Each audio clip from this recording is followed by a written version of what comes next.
এবার ডাক্তার আবু সাঈদ বলতেছে মা ডাক্তার দেখাইছেন নি?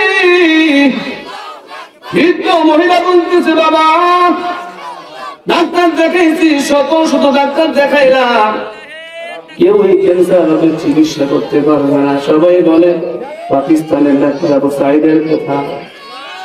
এই জন্য প্রতিনিয়ত আমি নামাজের পরে আল্লাহর কাছে দুটো হাত তুলে আল্লাহর কাছে দোয়া করি, আল্লাহ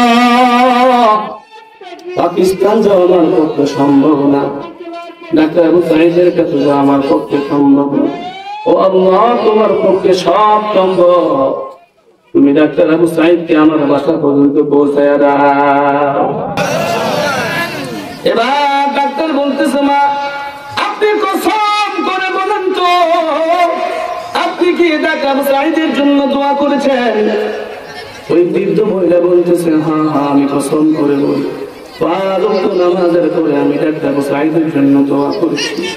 এবার ডাক্তার বলতেছে মা এবার আমি বুঝতে পেরেছি কেন আমার বিমানটা নষ্ট হলো, কেন আমাকে গাড়ির মধ্যে চড়া লাগলো, কেন তুফান শুরু হয়ে গেল, এতবারে অপেক্ষা করে তোমার বাড়িতে কেন আসা লাগলো। ডাক্তার বলতেছে মা চিন্তার কোনো কারণ নাই, আপনার দোয়া কবুল হয়ে গেছে, আর ডাক্তার আবু সাঈদকে তোমার বাসা পর্যন্ত পৌঁছায় দিয়েছে।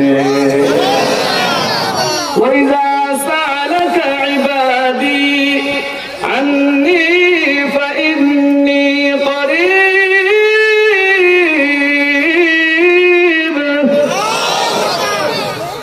আল্লাহর কাছে চাইলে আল্লাহ ফেরত দেন না, চাওয়ার মতো চাওয়া লাগবে, ঠিক কিনা?